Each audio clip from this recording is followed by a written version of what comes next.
So if you've been waiting to see what the steampunk bulldozer won me prize pack wise from the Welder 101 competition, well, this is the episode for you. But hey, if this is your first time here at Straight Six Fan, I'm Grant Tommy, and yes, the channel is Straight Six Fan, which I like to call your home for offbeat hot rodding. And it is once again that time for what we welding weekly. But before we get into before we get to taking another run at some T-joints, and I'll explain later why I think I was failing at T-joints before, and I'm excited to try something different out tonight. We're going to go through the prize pack. I'm going to take you through this pile of goodies, which is the prize pack from me winning the Welder 101 competition, the Steampunk Metal Art competition. Of course, if you missed my dozer video, I will leave an info card for you to go check that out. But let's take a look at 101. Okay, so first off, I've actually given away a couple items to what I want. One, first off was, since I already had my own welding cart, there was no need for me to have a second welding cart, so I donated that to a school whose project I worked on recently. They have a VOAG program, and in that VOAG program is a welding program, so figured they could use the extra welding cart. They said yes, I dropped that off. But as you know, Welder 101 is a MIG welding course, and as you know, the Everlast 206 PI is not MIG welder, it's a stick welder and TIG welder. So that means I gave to my older brother, well, there was a set of MIG pliers, whatever they call those, the tip gel, and a little holder for the MIG gun, so which had a magnetic base, so you know you could put it on like your welding table, and it would keep it always held upright. So pretty cool there. But the stuff I did keep. So we'll start with the WelderUp swag. I got this really sweet hat, as well as a t-shirt and some socks. But that wasn't the only set of apparel I got. We also got not one, but two hats from CK Worldwide. So I'll be throwing in one of these hats into a runner-up prize for the giveaway on the Car Guy and Six Fan show. So you'll want to be in, well, actually by the time this episode goes up, you will have missed all of your chances to enter, but we'll do a runner-up prize. So you'll get a CK Worldwide hat, and that brings us to the other stuff CK Worldwide sent. I got not one, but two of these chartreuse colored tipped 3/32 electrodes, tungstens, which is awesome because I guess they're really close, according to their chart, to the lanthanated, 2% lanthanated that I usually get. So you never have too many tungsten electrodes, so that's awesome. And then what I'm really excited about is they sent a flex head torch, TIG torch. So let's see if I can do this with one hand, but it's meant to kind of be flexible, so I'm super excited to try this out. And then actually when Steve was asking what welder I had, well, I didn't communicate super well that my torch has not, the gas is fed through an alternative hose. So I reached out to CK Worldwide and they sent me this adapter for free, knowing that I was the winner. So that's really awesome. You know, haven't dealt a lot with CK Worldwide, but in the little I have so far, super impressed with their customer service. Also, from CK Worldwide comes, you know, your typical kind of dealership information, things you might have at the counter, different brochures. So really helpful information. I would say what I'm most excited about is this chart. Kind of helps the breakdown of what the different tungsten electrodes are for. Like I said, I typically would buy the blue tip, but they sent 2 packs of this chartreuse. Gonna be excited to try that out. And like any good company, of course, they hooked me up with not just one, but several stickers, and they actually gave me like triple of everything. So those stickers are going in the runner-up prize box as well. There's some other ones. Cool stuff. Then one of the other big supporters in the prize pack giveaway was Maxion Lighting, and so they sent over, which I'm really kind of stoked about. This is going to be great for slapping here on the welding table, a magnetic base LED, adjustable LED, so That way I can always see what I'm doing. We got some primer that you can weld through. Metal marker, which this is, I'm stoked about this. We got basically like, oh, what do you call these things? Decusant, like just a air separator or moisture separator from your airlines. Oh, in here is like, so these are cool, you'll love these.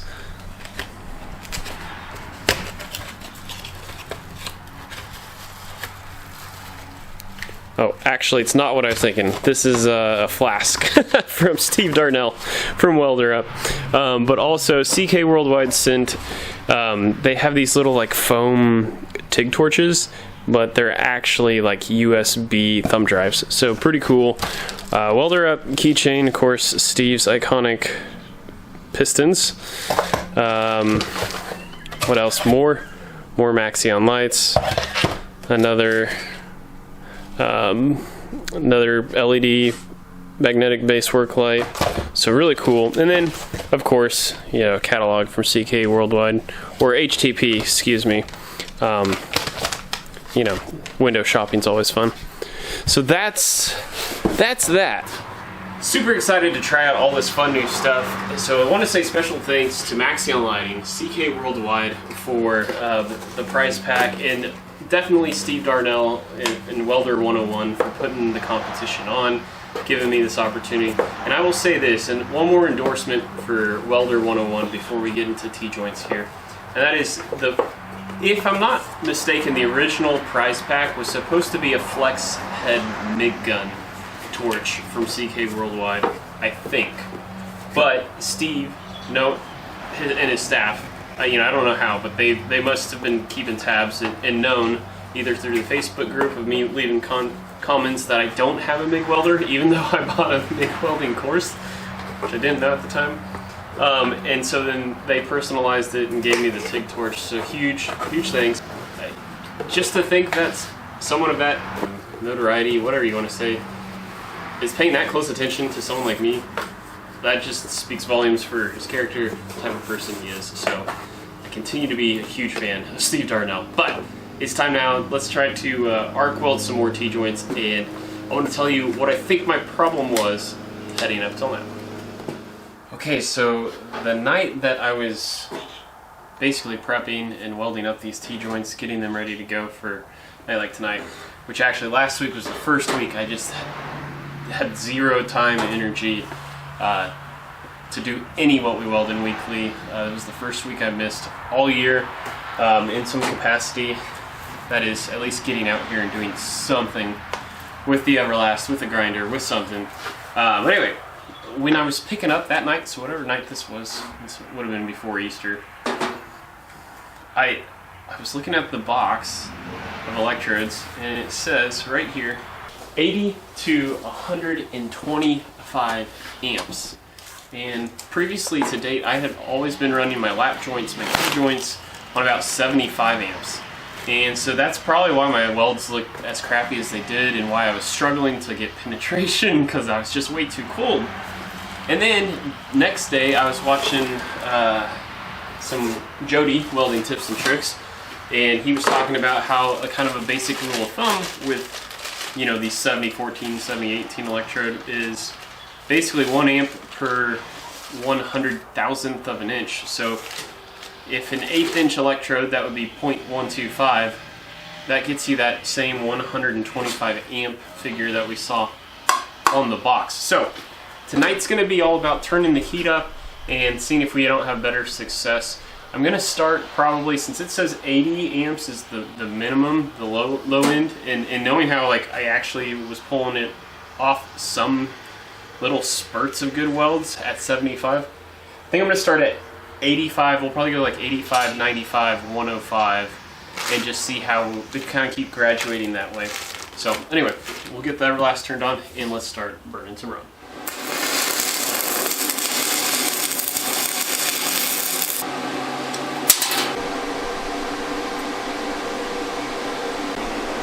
Okay, so some familiar old problems, but I can tell you, man, these are laying in there really super nice.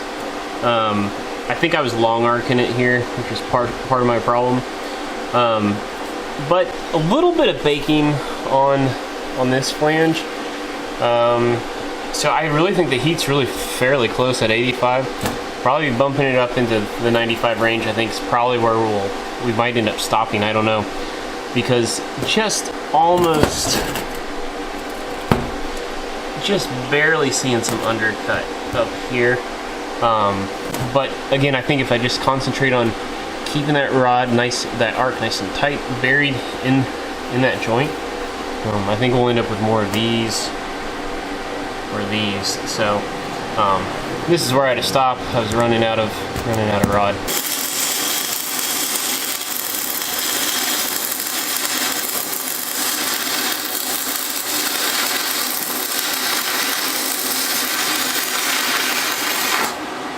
Okay, here we are at 95 amps, and honestly, I thought the weld was getting away from me down towards the end, so I pulled out, lifted, and really, it's some of the best.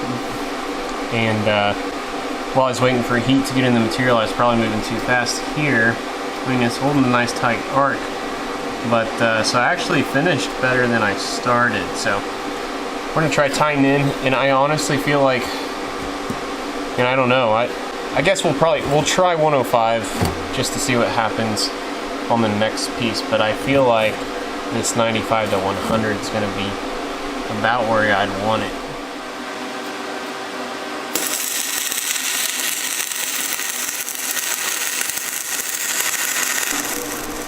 Okay, so here we are. This is the 95 amp side. I'm actually really happy with, especially how we ended up. That is awesome. Did okay with the tie-in. I just needed to come further back because the wormhole I created when I lifted here, but yeah, man, I'm just really happy with that. Like I said, I think this probably 95 to 100 is probably the sweet spot. I think what I'm gonna do before I ruin one of these unbastardized versions, I'm gonna come back on this side and make a multi-pass at 105 just to see how it reacts over the top of this, and yeah, we'll see how that goes. And hey, if it goes well, then we'll jump over to one of these.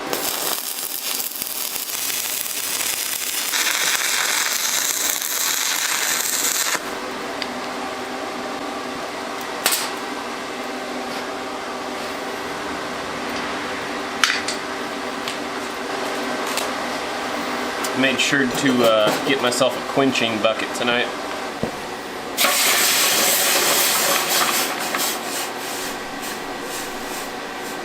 Alright, so for the multi-pass, the 105 covered up the 85 pretty nicely. So I might give it a shot on a fresh one. Do a fresh pass at 105, see what happens.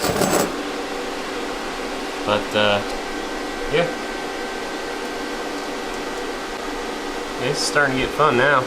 So we'll see what this looks like when I pop the slag off, but you can see how burnt it is on the top flange, well really the bottom flange too, all the extra BBs.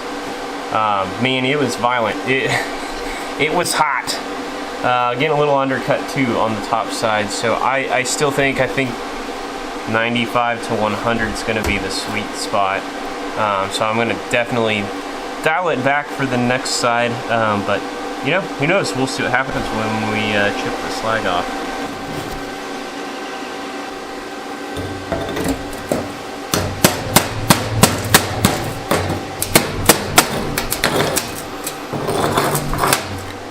With the slag off, my theory holds true. I think it's too much. I had to just move so fast, and we got some really bad undercut up there, so we're gonna back it off, and I think we're gonna find 95 to 100 is gonna be the sweet spot. I don't know, try 90, 99 or something here. This is the nice part about the Everlast, is I can dial in, you know, by single digits. All right, final weld of the night. Something tells me the way that slag looks, there's a pretty nice bead under there, but I wanted to show you the other side. We did at 98 amps. And look at that stretch run. So happy about that. Now, don't know what happened here. I guess I just was moving too fast. Had a little wormhole chunk happen again, and then rod angle got a little more laid down than up here, but God, very happy with that. Well, I was wrong underneath that nice looking slag hump, I guess we'll call it. I was laying down too flat of a bead on the bottom plate. So, yeah, nope, not good. Ironically, the stuff in front of it actually looked better. Is actually a nicer accomplishment, I guess we'll say. But anyway, that lesson to be learned here. I was right. Way too little heat before, and pretty happy with where I'm at with T-joints now. Grade myself probably very high B. Yeah, I'm good with it. I love it. But hey, if you're enjoying this What We Weld in a Weekly series, well, this isn't the first episode, so if you want to go check out some more, I'll leave some other videos over here. Otherwise, if you enjoyed the episode, I encourage you to like it. But that's going to do it for this go around. Until next time, peace out.